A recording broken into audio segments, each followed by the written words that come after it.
네, 예고해드렸습니다. 이정현 지방시대위원회 부위원장 이정현 대표 모시고 말씀 듣겠습니다. 대표님 어서 오세요. 네, 안녕하셨습니까? 예, 요즘 뭐 폭염의 수재에 또 잼버리 대회의 파행적인 운영에 하여튼 좀 나라가 좀 어수선했어요. 그러니까 저희들 오늘 아침에 정계 여론조사 발표를 했는데 이게 대통령 지지율에 대해서 좀 저희들이 조금 긴장했어요.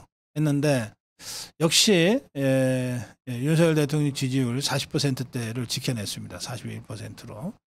그래서 이게 겉으로만 어수선하지 실제 우리 국민들이 이렇게 다 중심 잡고 계시구나 이런 생각을 저는 개인적으로 좀 오늘 했습니다. 요즘 상황 우리 이정현 대표님 어떻게 보고 계십니까? 정치가 어수선하지 않은 적 있어요? 예. 왜냐하면 정치라고 하는 게 여당과 야당이 하게 되는데 아무리 여당이 중심을 잡고 정신을 차려도 야당이 아주 막장 드라마를 끌고 가면 상대가 그렇게 가는데 항상 시끄럽게 되어 있고 그다음에 또 야당이 아까처럼 그야말로 묻지마 무차별적인 그러한 비난과 공격을 하려고 맘만 먹으면 수만 가지가 국정인데 어떤 게 시비거리가 아닌 게 있겠어요. 어떤 게 지고지선하고 또 어떤 대통령이 전지전능하고 또 명경지수 같은 게 있겠어요. 지금처럼 야당이 가장 그냥 이렇게 싸움할 때 봐보면 정통 무술을 배운 사람이 아니라 눈 감고 막 손 휘두르는 지금 민주당은 그냥 막 눈 감고 휘두르는 그런 것 같아요.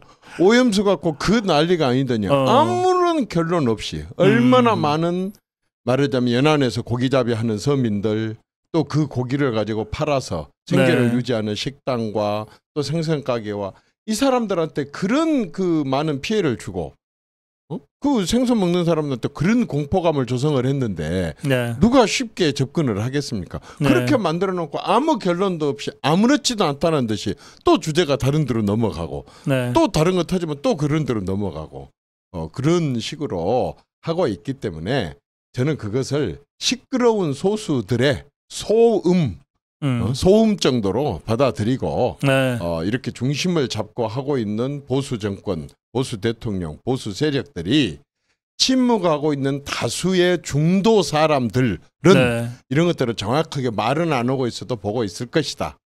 이렇게 생각을 하고 그분들을 보고 정치를 해야지 저렇게 무작정 막 팔 휘둘러대는 그런 싸움꾼하고 맞서다가 공연이 뭐 재수없이 눈탱이라도 하나 맞으면 자기만 손해니까 그냥 정통 무술인답게 정통 무사답게 그렇게 가십시다. 그래요. 그래도 좀 몇 가지 현안에 대한 말씀을 제가 좀 질문을 드려야 되겠습니다. 이게 잼버리 대회 말이죠. 다들 이제 정말 우리 많은 국민들이 걱정을 하셨어요. 혹시 이러다가 진짜 뭐 인사사고라도 진짜 나면 어떡하나. 그래서 사실은 중간에 중앙정부가 잼버리 운영을 인수하다시피 지금 한 상태 아닙니까? 근데 이제 이런 데에는 통상 지방정부가 하는 거죠. 그렇죠. 지방이 유치를 했으니까. 그럴 경우에 이 중앙정부가 할 수 있는 일은 어떤 일이에요? 그럼에도 불구하고 국제대회잖아요. 그리고 또 그렇게 국제대회를 유치했을 때는 또 중앙정부에서 국민의 혈세, 세금을 지원을 합니다. 그렇죠. 그러게 되기 때문에 이제 중앙에서도 많은 지원도 하고 이렇게 해야 되는데 저는 그냥 다 떠나서 지금 야당이 주장한 거나 국민들이 우려한 걸 넘어서 지금 이 시점 정도에서는 우리 스스로에게 정말 좀 서로를 칭찬 좀 했으면 좋겠다는 생각이 들어요. 어떤 일이든지 위기는 닥칠 수 있는 거고 생각지도 않는 이런 자연 재해라든가 이렇게 폭염이라든가 이런 것도 있을 수 있고 또 사람의 실수나 준비 부족도 있을 수가 있습니다. 그래서 아주 그런 부분들이 이거 정말 전원이 철수라고 이 국제대회를 중단하는 거 아니야? 라는 우려까지 갔었어요. 그럼 위기잖아요. 그렇죠. 그런데 이런 위기를 맞았을 때 어떻게 위기를 관리하느냐라는 건데 휴가 중인 대통령도 그랬고 또 국무총리를 포함한 국무위원들도 그랬고 삼성을 포함한 대기업들도 그랬고 또 불교를 포함한 종교단체에서 이렇게 템플스테이를 허락해주고 또 각 지방 지자체에서 다른 지자체에서 이럴 때 우리도 힘을 좀 보태주겠다 해가지고 온 국민이 나서는 모습을 보였어요. 자원봉사자도. 이게 지금 대한민국이거든요. 이렇게 작은 나라에서 자원이 하나도 없는 나라에서 이렇게 일었을 때에는 바로 지금 어떤 위기가 닥쳤을 때 어려움이 닥칠 때 내일 내일 따지지 않고 모두가 달라들어서 힘을 합쳐가지고 그런 위기를 극복하고 이겨내는 거. 이게 대한민국의 힘이고 오늘날 대한민국의 10대 경제 강국 안에 들 수 있었던 것이고 우리 모두가 이렇게 행복한 원인이라고 생각해요.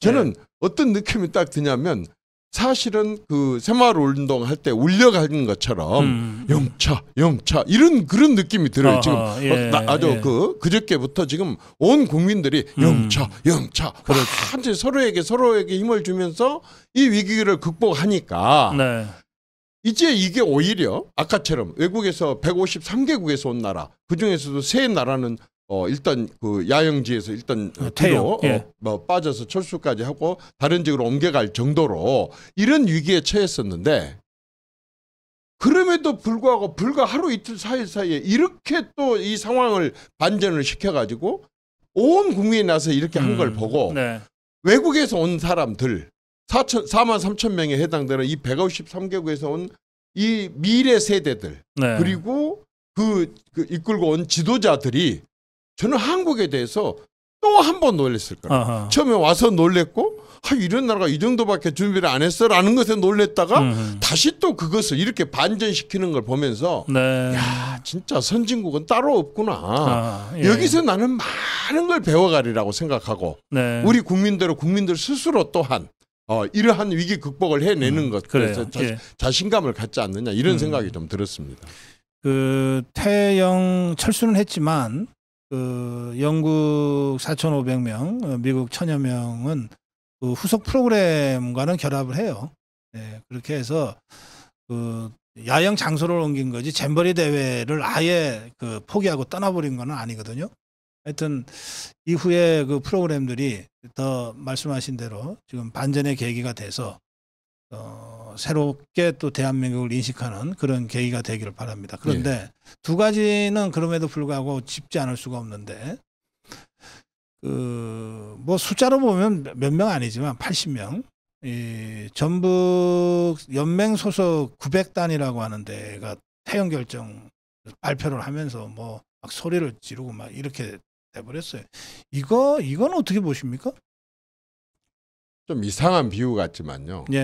참 어떤 집안을 가면요. 지금 상을 당해가지고 많은 그 조문객들이 외부에서 많이 와. 그러니까 이제 일단 그 집에 손님으로 많이 와 있어.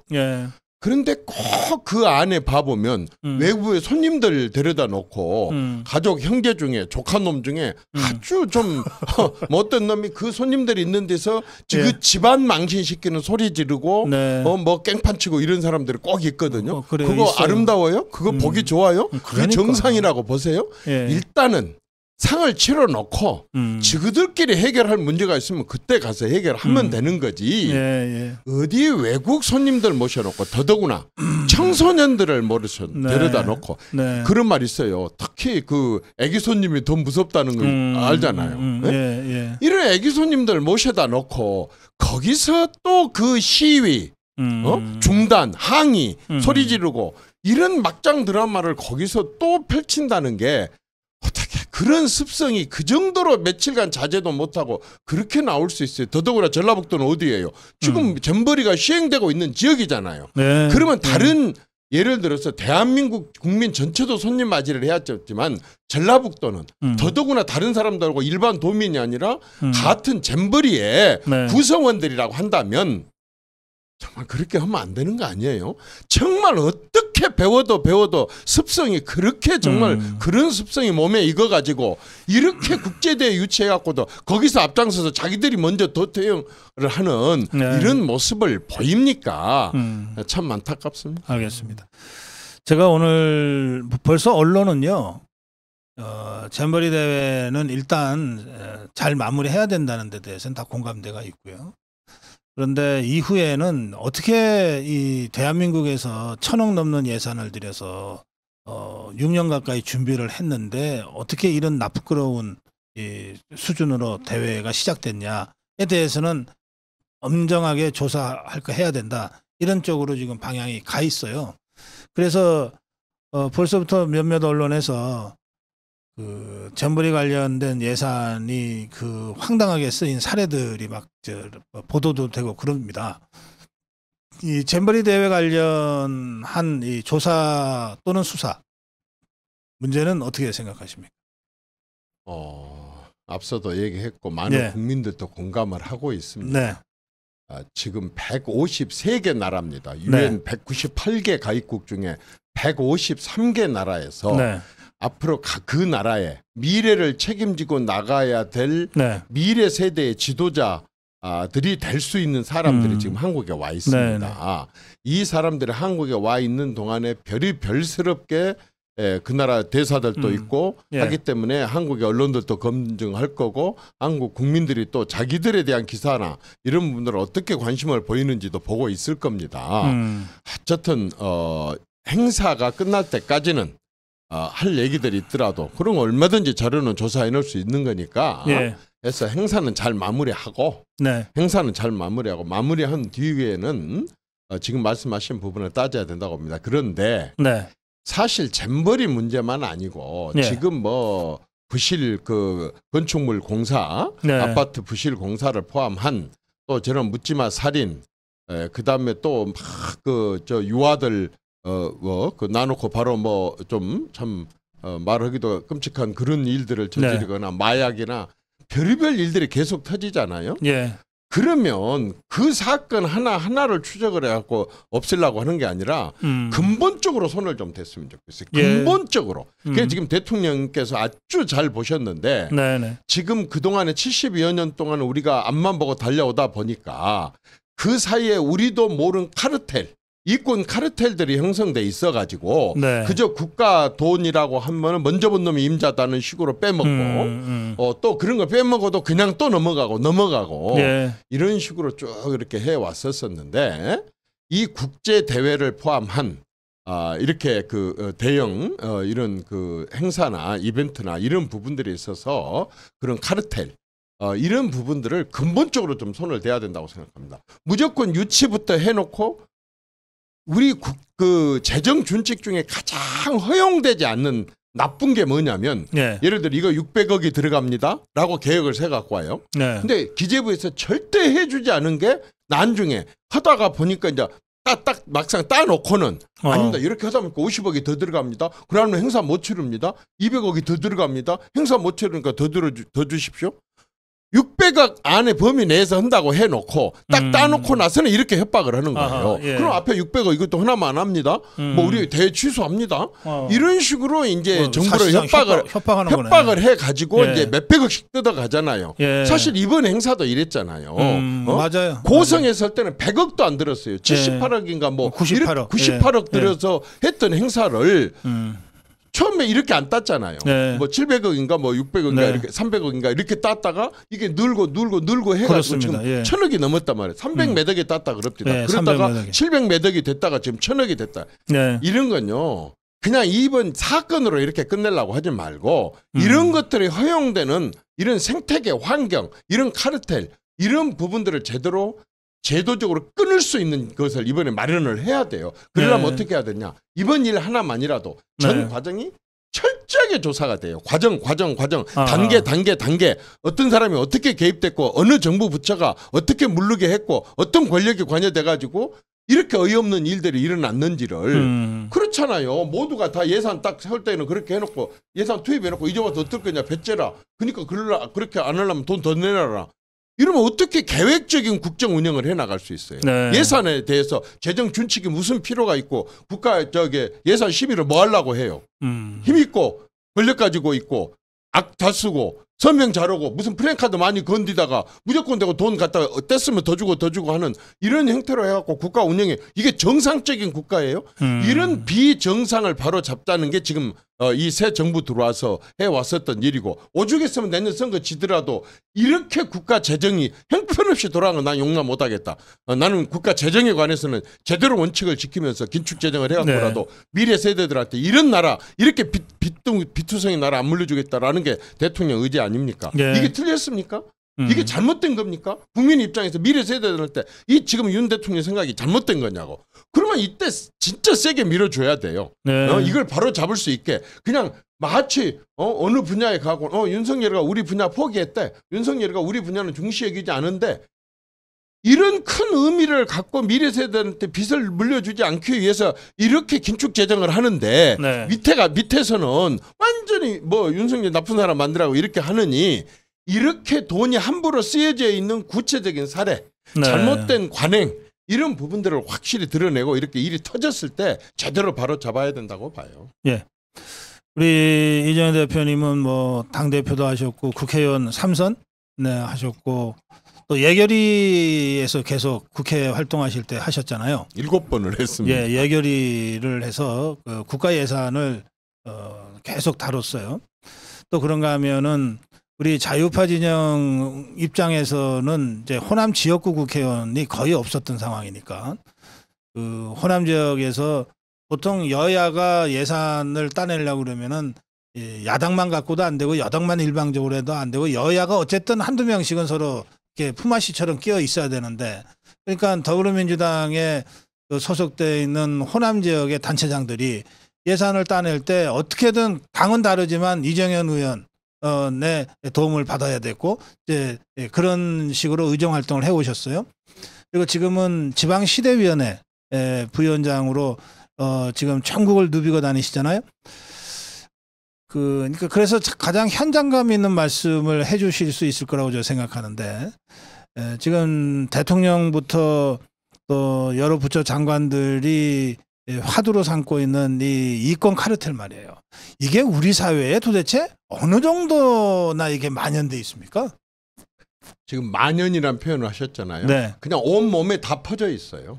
온 나라에 다 퍼져 있어요. 온 구석에 다 퍼져 있어요. 예. 그렇지 않은 분야가 나는 단 한 군데도 없다고 생각합니다. 아하. 교육 분야도 그렇고 특히 지방자치 분야도 그렇고 뭐 모든 분야에 특히 R&D 연구 분야 가장 극심하고 그래요. 이런 식으로 저는요 정말 구석구석이 이렇게 퍼졌다고 생각합니다. 윤석열 대통령을 지난 대선 때 그런 식으로 정권 교체 가능성 0% 이하일 때 바꿨던 이유는 당신은 지금까지 이런 카르텔하고 손을 댈 틈이 없었잖아. 아하. 여기에 관여할 틈이 없었잖아. 네. 그래서 당신은 그런 인맥도 없고 그런 카르텔도 없고 그런 문화도 모르고 그러니까 겁대가리가 없잖아. 네. 그리고 당신은 또 법을 집행해 봤잖아.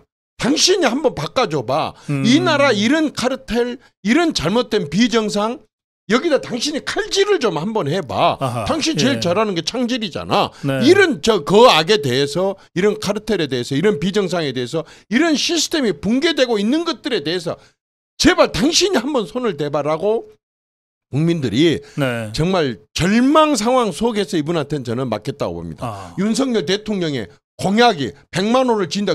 당신이 언제 100만 원을 지어봤어? 건설 한 번을 해봤어? 당신이 무슨 200만 청년들을 고용한다. 당신이 언제 고용 한 번을 해봤어? 그런 공약 믿고 해줬겠어요?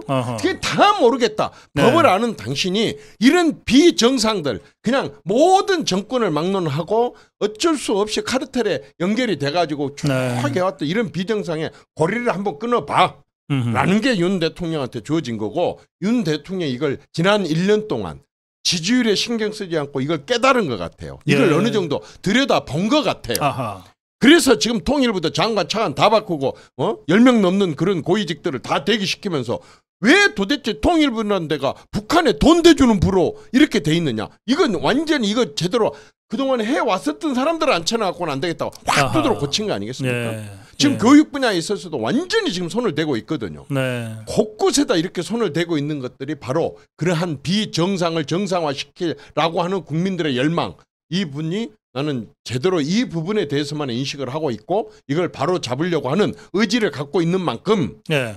정말 보수 세력들도 그리고 일반 국민들도 그리고 제대로 생각이 박힌 사람들 우리 자손들에게만은 제대로 된 좀 정상화된 글로벌 스탠다드에 맞는 그런 나라를 한번 물려주고 싶어하는 사람들은 진짜 대통령 도와야 돼요. 그리고 내년 총선 때도 도와줘야 돼요. 힘을 실어줘야 돼요. 이렇게 하려고 한 사람, 할 수 있는 사람, 하고 있는 사람한테 힘을 몰아줘야지. 어떻게 하겠습니까? 그게 나라 살리는 길이에요. 그게 애국이에요. 그리고 결국 국민 스스로 자기를 위한 길이에요. 네. 이 이권 카르텔은 여야가 따로 없고 뭐 이른바 보수 진보도 따로 없습니까? 따로 없습니다. 그건 분명히 따로 없습니다. 예. 보수들도 뭐 분명히 알아야 돼요. 사실 그 부분에 있어서는요. 지금까지 그냥 관행이었어요. 문화였어요. 그게 그냥 그대로 몸에 밴 DNA였었어요. 그럴 수밖에 없어요. 한 번도 그걸 제대로 정리할 기회가 없었거든요. 예. 오랫동안 정치에 있었던 사람들이 그 많은 선거를 치러내면서 맺었던 인연들과 또 그런 문화에 그냥 자기도 모르게 익숙해 있고 빠져나올 수가 없는 상황이었었다는 거죠. 그 부분에 있어서는 부인하지 맙시다. 솔직하게 모두가 다 인정을 하고 온 국민이 이렇게 수술할 때 제대로 한번 배를 쬐을 때 여기도 손보고 저기도 손보고 제대로 그렇게 해야 된다고 봅니다. 근데 이제 우리 이정현 대표님 말씀 중에도 나왔습니다만 이게 이제 표 안 될 걸 각오하고 해야 뭘 카르텔 척결도 카르텔과의 전쟁도 가능한 거 아니에요. 그런데 그렇게 나라를 위해서는 꼭 해야 될 옳은 일인데 막상 그것 때문에 선거에서 지면 어떡하죠? 사실 저는 기회가 있을 때 대통령께 그렇게 말씀드렸습니다. 예. 두 가지로 말씀을 드렸어요. 네. 대통령님 진짜 이 비정상을 정상화시키는 거 너무 잘하고 계십니다. 진짜 네. 너무 멋지십니다. 진짜 저는 정치한 사람으로서 또 그 내막을 잘 알고 있는 사람은 박수 치고 싶습니다. 근데 저처럼 내년에 선거해야 될 사람들은 죽겠습니다. 속으로. 아니 사방 천지에 이렇게 그 전선을 펼쳐놓으면 여기 불만세로 이 전선에 불만세로 저기 불만세로 똘똘 뭉쳐갖고 선거 때 이렇게 하면 좀 걱정스럽기도 하니까 속도를 조금 조정해주면 어떨까요? 그랬더니요. 속도 조절한 게 이 정도입니다. 그러니까 지금 이분 머릿속에는 바로 잡아야 될 대한민국의 비정상이 너무 많고 그 부분에 대해서 아주 굉장히 강한 의지를 가지고 있습니다. 그래서 저는 오로지 믿는 거 딱 하나입니다.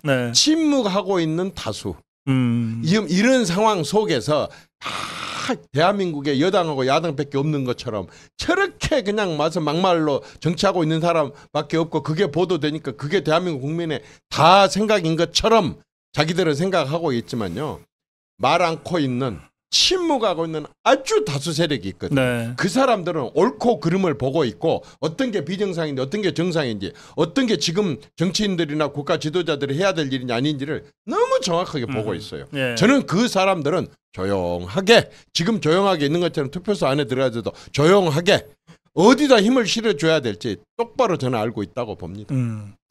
우리 그 문제 관련해서 우리 댓글창도 아주 뜨겁습니다. 여기 일합시다님은 그러면 선거 이기죠.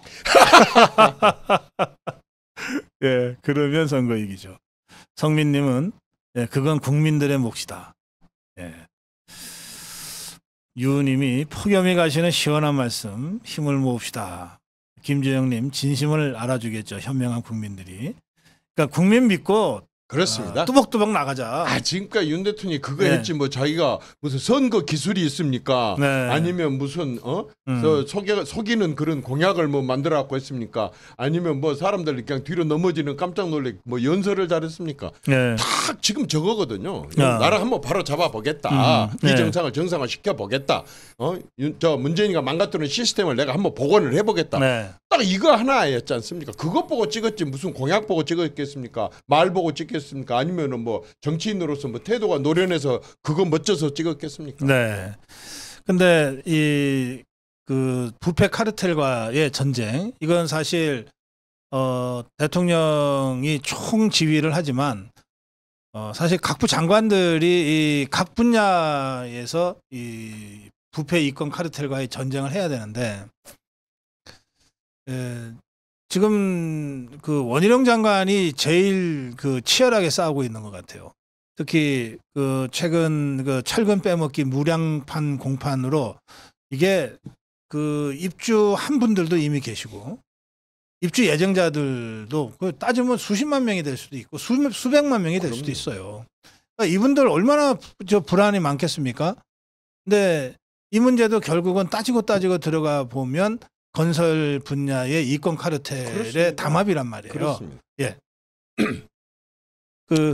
저는 지금 방금 그 부분, 그러니까 양평은 좀 이따는 얘기하기로 하고 그 건설 부분에 있어서 우리가 성수대교를 겪었고 옛날에 위도에 배가 엎어져갖고 그 고위 공무원들이 막 몇십 명이 죽고 하는 그것도 겪어봤었었고 삼풍백화점도 우리가 겪어봤었었고 이번에 가장 최근에는 광주에서 2번에 걸쳐서 아파트 짓고 있는 데서 또 무너진 그런 걸 겪어봤는데도 불구하고 말하자면 이 대형 건설사들이 따고 그다음에 자기들은 거기서 돈 딱 띠먹고 하청업체에다가 그 돈 자기들 띠먹은 거 말고 일단 공사비를 받았으면서 그놈은 그것대로 띄어먹고 또 하청 주고 하청에서는 또 재하청을 주고 이런 식으로 해가지고 저 밑에 가서는 일은 쇠가 빠지게 하고 그야말로 냉겨 먹을 게 없으니까 어쨌든 보이지 않는 곳에서 이렇게 부실공사라도 해가지고라도 자기들이 뭐 자원봉사 할 수는 없잖아요. 너무 아파트 짓는데 어쨌든 먹고는 살아야 되니까. 먹고는 살아야 되니까. 저는 이런 기본 구조부터 완전히 두드러 깨야 된다고 생각합니다. 아주 근본적으로 손을 봐야 된다고 생각합니다. 과거에 그러니까 우리가 자꾸 과거부터 내려왔던 관행. 그때 진짜 뭔가 빨리빨리 하면서 또 우리가 규모 경제를 해야 되기 때문에 대기업들에다 의존을 해갖고 이렇게 했는데 지금 이 시점에 와가지고도 우리가 그러한 수십 년 전의 관행을 가지고 건물을 짓고 앞에서 그렇게 띠묻고 그 다음에 또 자격증만 빌려주고 자격증만 빌려서 무자격자들이 이렇게 그 공사를 하고 이런 이게 상식적으로 도저히 이해되지 않는 어떻게 이런 환부를 지금까지 우리가 감추고 덮고 서로나 이렇게 해왔는지 진짜 놀라울 지경입니다.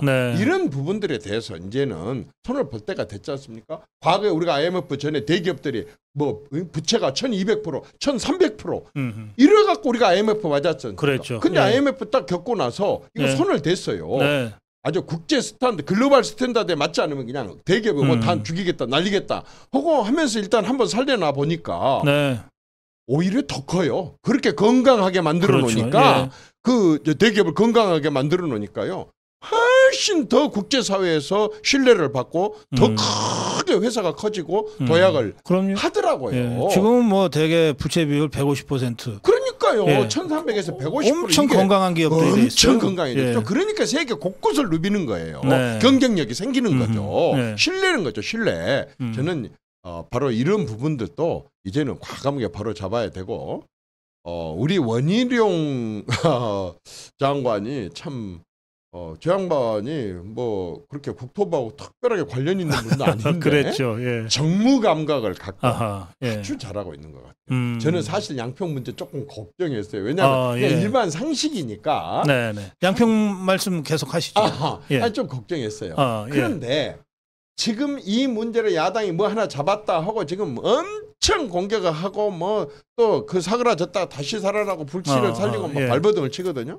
근데 야당이 내놓은 거의 모든 의혹 제기들이요. 전부 사실과 틀린 게 많아요. 그렇습니다. 거의 대부분이 사실과 다 틀리더라고요. 보니까.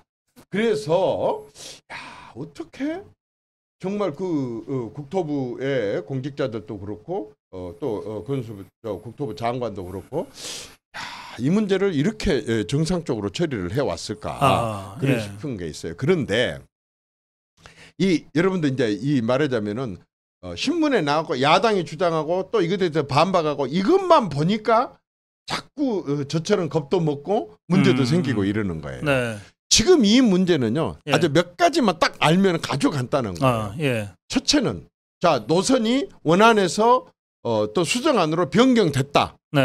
틀린 얘기입니다. 변경이 된 게 아니고 그런 변경을 해야 되느냐 말아야 되느냐 하는 지금 타당성 조사가 ING 상태입니다. 그렇죠. 진행형이에요. 타당성 조사가 끝나갖고 노선이 변경됐다? 아니다. 지금 노선에 대한 네. 그런 것을 현재도 그렇죠. 말하자면 굉장히 검토 중이에요. 그러니까 노선은 결정된 바가 없어요. 없어. 그런데 저 사람들은 다 결정됐고 누구를 위해서 그걸 바꿨다고 이렇게 하고 지금 그렇게 얘기를 하잖아요. 네. 그런 식으로 왜곡을 하니까 자꾸 야당 민주당이 불신을 받게 되고 사안마다 깨지는 거예요. 그렇게 거짓말로 선전선동을 하니까 아직 안 끝난 걸 끝났다고 해가지고 말이요. 누구를 위한 것이라고 이렇게 얘기를 한 게 우선 굉장히 잘못 됐다는 게 아주 중요한 사안 중에 하나이고 그다음에 또 이 단계를 하나 또 이해를 해야 되겠더라고요. 제일 첫째는 뭐냐면 시작 단계에 있어서의 계획이 있어요. 계획. 말하자면은 고속도로를 내 마라 하는 라고 하는 그 말하자면 시작 계획이 있어요. 네. 두 번째가 예비 타당성 조사예요. 예비 타당성 조사는요. 총 비용이 얼마나 될 것 같아요? 고속도로 거의 뭐 1조 6천억인가 8천억짜리 고속도로인데요. 예비 타당성 조사에 들어간 비용이 1억이에요. 예, 이번 양평 경우에는 1억 들었다. 양평에 1억 들었더라고요. 그런데 그것은 뭐냐면은 자, 이 사업을 해 마라. 이제 아까 고속도로를 내야 된다는 게 결정된다고 한다면은 그다음에는 이 사업을 해야 돼 말아야 돼라고 하는 게 예비 타당성 조사예요.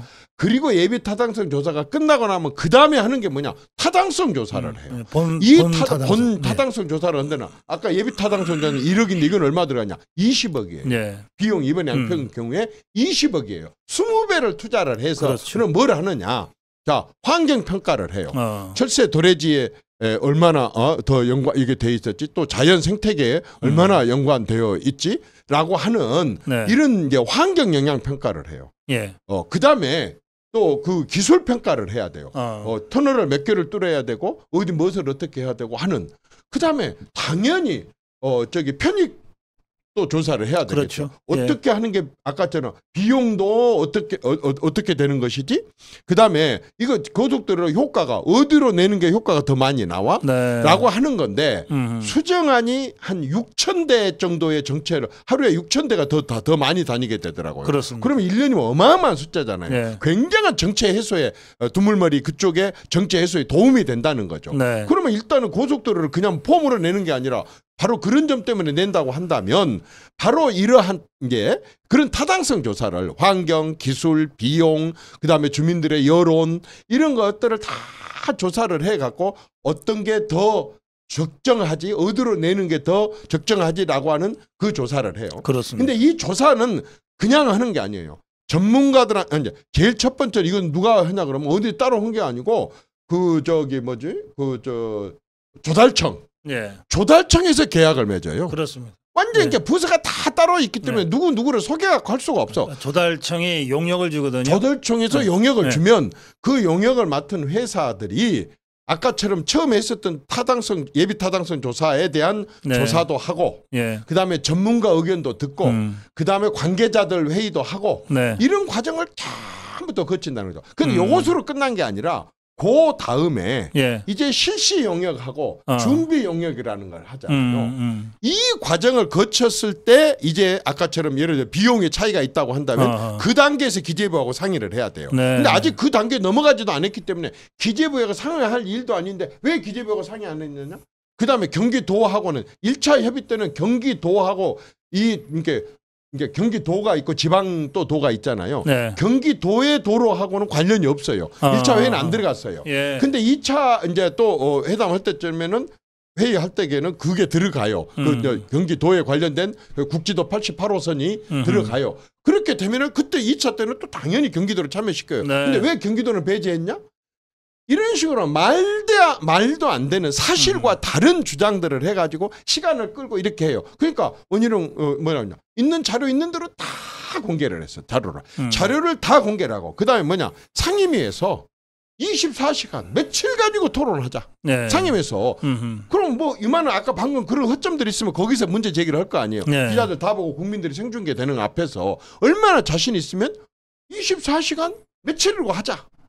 그래도 또 못 믿겠다? 그러면 누구도 추천하고 우리도 추천하는 전문 말하자면 위원들을 임명을 해갖고 그 사람들로 하여금 또 다시 조사를 하게 하자. 네. 어떻게 더 합니까 도대체? 예? 이렇게 해갖고 국책 사업을 이렇게 저지를 시키고 못하게 하고 그 양평 구민들이나 서울 시민들이나 그쪽에 말하자면은 송파나 이쪽에서 양평 이용하는 네. 이 주민들을 이렇게 불편하게 계속 시간을 끌어갖고 국책 사업을 못하게 막는 게 정치권들이 알겠습니다. 할 일이겠습니까? 예. 그쪽 지역이 대안 노선으로 간다면 이제 경기도 광주, 하남 또 강남 3구, 송파 이쪽에 사는 분들이 주로 많이 이용하시게 될 것으로 예상이 되거든요.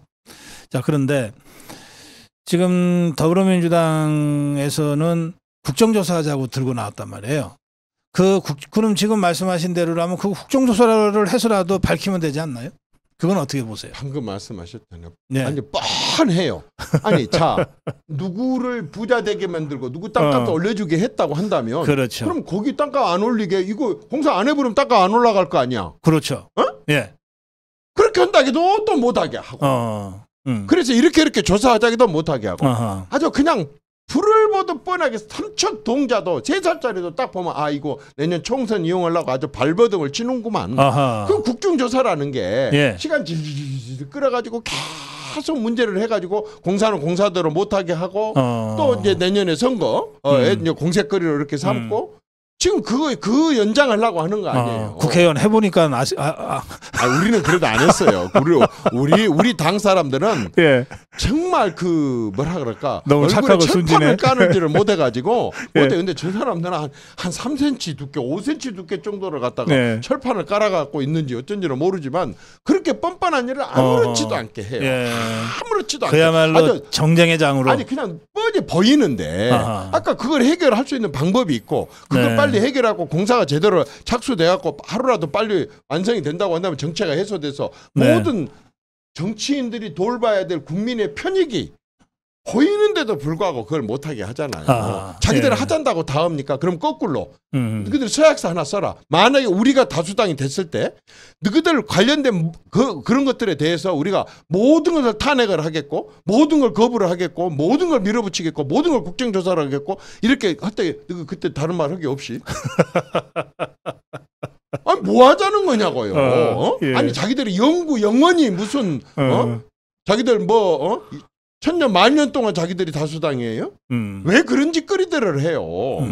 네, 알겠습니다. 지금 이 상황에서 어떻게든 선거용 정쟁의 장으로 이걸 끌고 가기 위해서 더불어민주당이 국정조사 주장을 하고 있고 그거는 그동안의 더불어민주당이 해온 국정조사의 그 파행적인 모습을 보면 뭐 누구나 다 알 수 있는 이다 이런 취지의 말씀이십니다. 그 양평고속도로 문제는 그 원희룡 장관은 지금 그래서 백지화에서 일단 반보 정도 물러나서 그 정의당의 심상정이 원래 제안했던 겁니다. 노선검증위원회를 통해서 무기한 토론에서 결론이 나면 그게 어떤 결론이든 그게 뭐 이른바 예타 아니든 수정 대안이든 또는 그 제3의 아니든 그 좋다. 여야가 검증위원회 구성해서 결론 내달라. 그러면 하자. 이게 이제 원희룡 장관의 이제 최종적인 대안인데 이게 채택될 가능성이 있습니까 그러면? 저는요. 원희룡 장관이 반발 물러섰다는 말에 동의를 하지 않습니다. 원희룡 장관은 처음부터 끝까지 일관됐습니다. 자기들은 완전히 다른 고속도로 그 밖에 다른 국책 사업을 했던 방식 똑같이 그 절차를 밟아서 한 거예요. 그러니까 처음부터 끝까지 일관돼요. 그런데 이게 뜬금없이 이게 누구 부자 되게 만들려고 누구 돈 벌게 하려고 이렇게 냈다며 그건 아니다고 그렇게 많은 기자회견을 하고 해명을 하고 또 상임위에서 얘기를 하고 다 했음에도 불구하고 이렇게 억지를 부리니까 그 억지에 대해서 그럼 그 사람 돈 안 벌게 해줄게. 나 안 할 그 공사 안 하면 될 거 아니야. 이렇게 했지만은 그 자체가 무슨 선언이 아니고 결국에 가서는 그 국책 사업을 계속 하자는 얘기 아니에요. 그런데 아까처럼 누군가가 그 문제에 대해서 얘기를 이런 방법으로 해서 계속 하자고. 아니 이 국책 사업을 하자고 하는 걸 원희룡이가 인심 쓰듯이 말이요. 이거는 해주고 이거는 뭐 하고 이렇게 한 거 아니지 않습니까? 그렇죠. 자기보다 앞에 2017년도에 이미 이것이 시작 계획이 됐었었고 2021년도에 이미 예비 타당성 조사가 들어갔고 수없이 과정을 거쳐갖고 요 시점에 자기가 장관이 됐으니까 맡았을 뿐이지 문재인은 이거 하고 말고가 어디 있습니까? 그냥 이 계획은 가는 거예요. 그런데 그렇게 의혹하고 문제 제기를 하고 정치적으로 때를 쓰니까 그렇다고 한다면 그 사람 돈 안 벌게 그러면 공사 중단하면 되겠네. 그렇지만은 또 자기들이 뭐 그래도 그럼에도 불구하고 이 공사는 언젠간 해야 될 공사고 그래서 대안을 제시를 해서 검증을 해서 그래도 한번 해보자. 하자고. 상임위에서 토론을 하든 검증위원회를 하든 하자고. 아까 거기서 무한대로 한없이 시간 끌게 하는 그 말은 빼고 해야죠.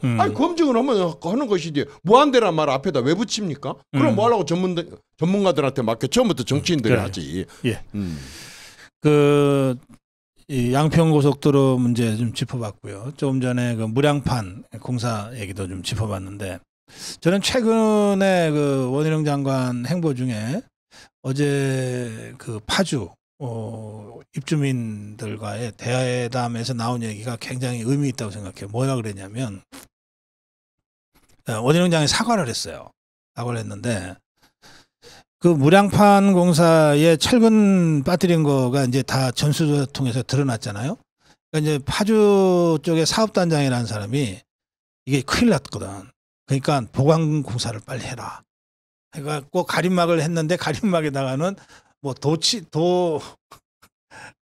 작업한다고 그렇게 해서 이 입주민을 속이면서 보강 작업을 하다가 들킨 거예요. 그래서 원희룡 장관이 우선 입주민한테 거짓말한 거잖아요. 거짓말한 데 대해서 사과하고 그리고 그 사업단장을 즉각 해임했다. 그리고 앞으로 절대 설사 우리한테 불리하더라도 거짓말하지 않겠다. 속이지 않겠다. 이거를 주무장관으로서 공식적으로 사과를 했어요.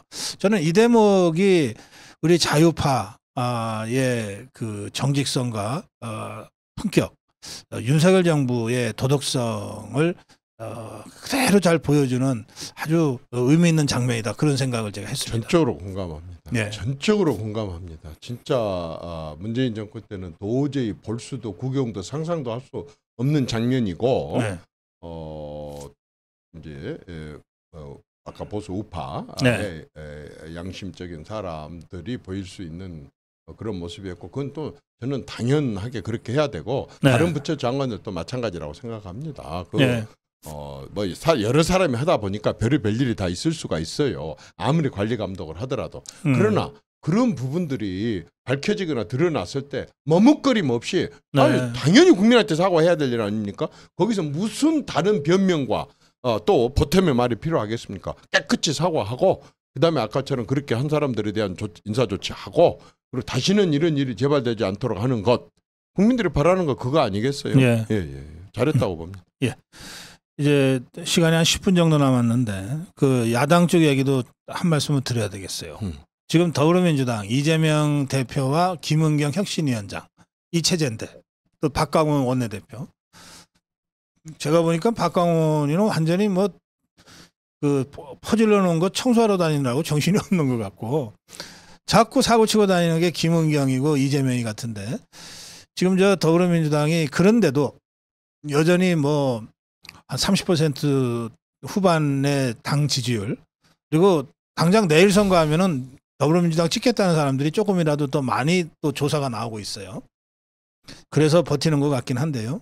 이 지금의 더불어민주당 어떻게 지금 평가 보고 계십니까?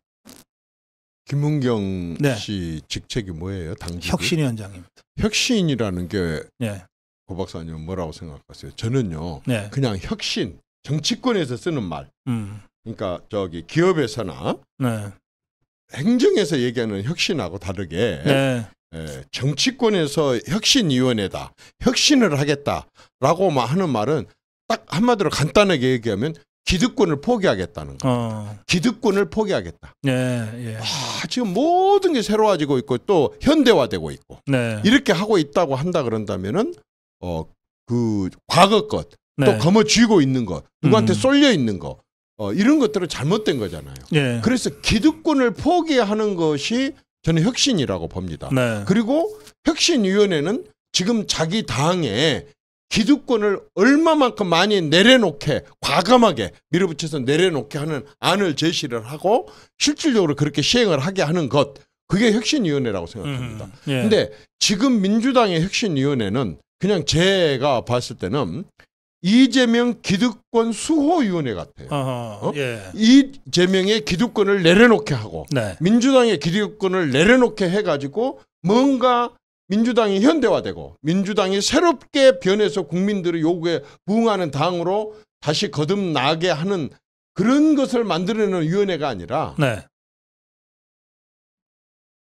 이재명 대표의 말하자면 기득권을 얼마나 더 성을 쌓아서 탄탄하게 지켜줄 것인가 라고는 기득권 수호 위원회, 저는 그렇게 받아들여져요. 그리고 민주당을 혁신해서 환골탈퇴시키려는 위원회가 아니고, 제가 봤을 때는 민주당에 대해서는 아예 관심이 없고 네. 어떻게 하면 그 이재명 대표를 더 수호하고 지키고 끌고 그 체제를 끌고 네. 갈 거냐라고 하는 그 수호위원회로 저는 비춰져요. 그러니까 혁신위원회가 아닌 거죠. 그러니까 더 이상 할 말이 없어요. 혁신위원회를 만들어 놓고 혁신을 한 게 아니라 기득권을 더 탄탄하게 수호하는 위원회로 이렇게 한다는 게, 그러면 그것을 예. 왜 이제 그런 느낌이 드냐면 예. 우선 지금까지 혁신한다고 내놓은 안들 자체가 거의 이렇게 이해가 되지 않은 안들이에요. 예를 들어 한 가지만 딱 해보자면 불체포 특권이 있어요. 예. 말하자면은 국회의원의 특권 중에 진짜 아주 망할 특권 중에 두 가지가 있는데 그 중에 하나가 면책 특권이고 또 하나가 이 말하자면 불체포 특권인데 예. 이건 아주 진짜 망할 놈의 특권이에요. 이건 아주 정말 지금 시대에는 절대 맞지는 않는. 그런데 헌법에 규정되어 있는 건 어떻게? 네. 헌법을 고치기 전에는 이 법이 있어야 돼. 그래요. 예. 근데 이 말하자면 불체포 특권에 대해서 불체포 특권을 포기해야 된다라고 이 혁신위원회가 얘기를 해요. 네. 그러면서 그렇게만 했다 그러다면 뭐 그냥 신용이라도 내가, 왜냐면 헌법을 고치기 전에는 안 되는 거기 때문에 이 말해봤자 소용도 없는 말장난인데 그래. 그나마도 불체포 특권 이렇게 얘기를 포기 이렇게 얘기를 하니까 뭐 그런 대로 그냥 뉴스는 한 줄 되겠네 했는데 그 뒤에 말이 더 웃기는 거죠. 예. 그런데 뭐냐면 기명투표로 바꿔야 된다. 지금까지 무기명 투표였는데 기명투표로 바꿔야 된다. 사실 제가 정치 오래 했는데 네. 이 불체포 특권을 포기해야 되냐 말아야 되냐와 무기명으로 해야 된다 기명으로 해야 된다는 얘기는요, 지금까지 계속 해왔던 논쟁이에요. 언제부터?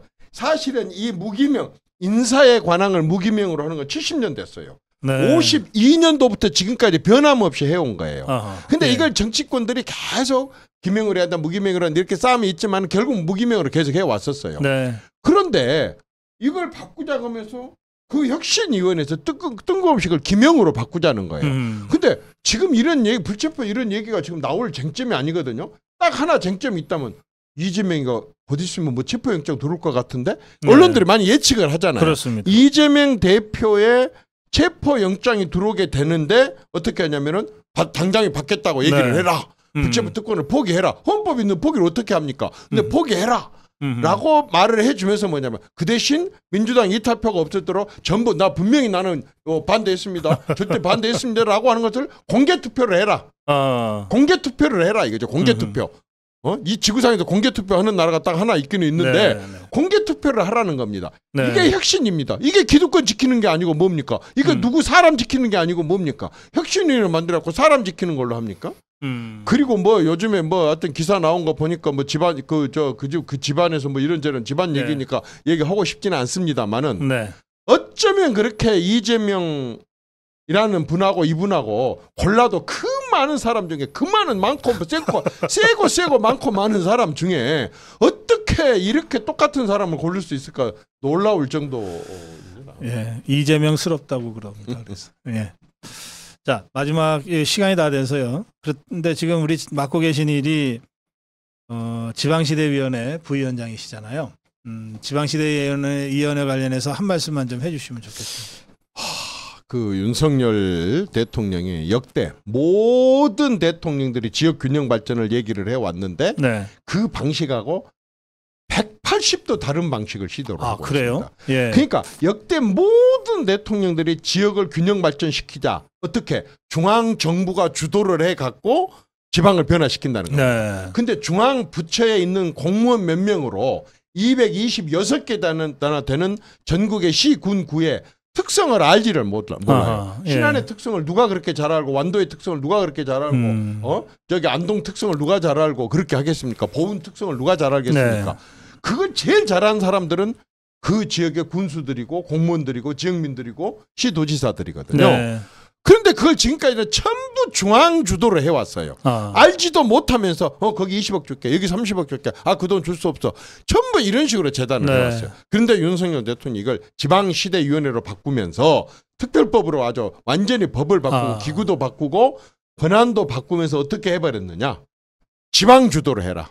네. 지역의 특성을 제일 잘 아는 지방에서 앞으로 종합 계획을 세우고 중앙은 이렇게 해라 저렇게 해라 지시가 아니라 완전히 지원 위주로 가라. 네. 그리고 그 계획을 바로 지방시대위원회에서 심의 의결을 하게 만들어놨습니다. 그래서 가장 특징이 중앙주도를 지방주도로 바꿨다는 것, 중앙에서 종합계획을 세웠다는 것을 지방 자체적으로 종합계획을 세운다는 것, 네. 이게 가장 큰 변화거든요. 예. 그렇게 되면은 각 지역의 어떤 특성을 살리는 그러한 지역 발전에 가장 말하자면 잘 아는 사람들이 가장 필요로 하는 것을 가장 효율적으로 또 특징 있게 이렇게 알겠습니다. 해갈 수 있도록 바꾸고 있습니다. 지방자치, 지방분권, 지역균형 발전 이런 등등의 이야기는 수십 년간 역대 정권과 대통령들이 다 했지만 우리 이정현 대표의 말씀은 이거를 진짜 지방의 눈높이에서 지방에서 시작되는 지방시대로 가져가는 것은 윤석열 대통령이 처음이다. 처음이죠. 왜냐하면요. 네. 가만히 보니까 노무현 대통령이 시도지사들을 4번 만났습니다. 그다음에 저기 3번 만났고 그다음에 이명박 대통령이 4번 만났고 박근혜 대통령이 3번 만났고 문재인 대통령이 3번 만났습니다. 네. 윤석열 대통령은요. 네. 아예 시도지사와 대통령의 만남을 제2의 국무회의다. 장관들하고 하는 게 제1국무회의, 예. 시도지사들하고 하는 것을 제2국무회의. 네. 그래가지고 작년 10월 달에 만났고 올 2월 달에 만났고 올 4월 달에 만났고 지금 또 이제 곧 있으면 만나게 돼요. 예. 이런 식으로 해서 불과 1년 만에 이렇게 여러 차례 만나는데 그냥 만나갖고 밥 한 끼 딱 먹으면서 사진 찍는 게 아니에요. 시도지사들의 얘기를 아주 무제한으로 이제 들어요. 시간 정해놓고 있지 않고. 옆에 듣고 저는 아직 거기는 못 가봤습니다. 회의 시간이 정해져 있지 않다고 그러더라고요. 그러니까 예. 그래가지고요 민망해서 못 듣는데요. 왜냐하면 시도지사들 오죽 불만이 많겠어요. 뭐 네. 자기도 그걸 막 대통령 앞에 쏟아놓고 옆에 장관들하고 수석들 배석해 있는 데서 할 얘기를 다 하게 해가지고 대통령 스스로가 지방의 문제를 그 자리에서 다 수렴을 한다는 거예요. 네. 제2의 국무회의를 한다니까요. 예. 2, 3개월 만에 한 번씩. 이런 것들이 아주 큰 변화고 실질적인 의지고 그래서 지방이 경제가 살아나야만이 대한민국 제2의 도약을 할 수 있고 지역의 경제가 살아나야만이 그게 지방자치가 제대로 된 거다. 그러려면 어떻게 해야 되느냐. 결국 지방에 기업들이 내려가야 된다. 그러면 기업들이 내려가는 걸 정부가 내려가라고 한다는데 가겠느냐. 지역 누구들이 경쟁을 해. 누구들이 그 기업을 끌어와. 끌어오는데 기업이 이런 요구 저런 요구 하는 것을 우리가 꽉감하게 들어줄 테니까 구체적으로 접촉을 해갖고 타당성 있게만 갖고 오면 우리가 다 지원해 줄게. 직접 접촉을 해라 이거죠. 그러니까 지방을 살리는 것은 이제는 지자체도 아니고 뭣도 아니고 기업이다. 기업이 와서 제대로 기업 활동을 하려면 지자체의 도움과 지역에 있는 지방 대학교와 고등학교 전문학교의 도움을 받아야 된다. 그런 것들을 한꺼번에 묶어가지고 목표를 아주 단순화를 딱 하는 거예요. 지역이 발전하려면 지역의 기업이 내려가려고 한다면 그 필요한 걸 다 지원해 주겠다. 이런 식으로 바꾸더라고요. 제가 요즘 지방자치단체장들 만나보면 아주 기가 살았어요. 맞습니다. 예, 우리 이정현 대표님 지방시대위원회 우동기 위원장 그리고 이정현 부위원장 이렇게 지금 새로운 지방시대를 열고 계신데 많은 분들이 빨리 국회 들어가세요. 하고 아주 열화 같은 주문과 요구를 하고 계십니다. 내일 출마는 내년에 하시죠? 당연히 하고 저는 100% 호남에서 출마를 하겠습니다. 아직 지역구가 결정된 상태는 아니고요. 예. 그 뭐냐면 아직 국회에서 지역구가 획정이 안 되고 있기 때문에. 예, 그렇기도 하고 또 이제 전체적으로 이제 우리 자유파가 어떻게 진영을 짜는가에 따라서 그렇죠. 주요 정치 지도자 중에 한 분이시니까 가장 전략적으로 중요한 지역에 총대를 매시게 될 건데 어쨌든 지역은 호남이고 지역구로 출마한다. 여기까지는 우리 이정현 대표의 각오 거로 말씀드리겠습니다. 이정은 대표님 말씀 잘 들었습니다. 고맙습니다. 네, 감사합니다.